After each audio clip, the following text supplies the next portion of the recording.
ఎవరి శ్రావ్య పెళ్ళికి వచ్చాడు. అదే సుబ్బయ్య వాళ్ళ రూమ్లో అప్పుడు నెల్లూరులో పడుకున్నాం.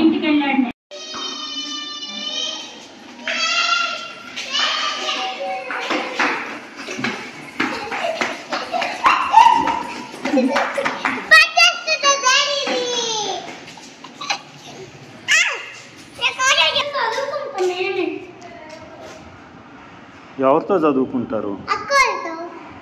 ఎప్పుడు? అక్కోళ్ళు కొడతారమ్మా. అక్కోళ్ళు కొడతారేమో. కొట్టరా?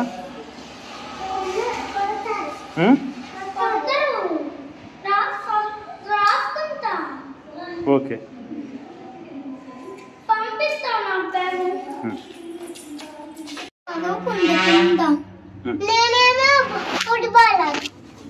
డాడీతో రౌండ్కి వెళ్ళి మళ్ళీ రా. నేను కింద అక్కలు చదువుకున్నా.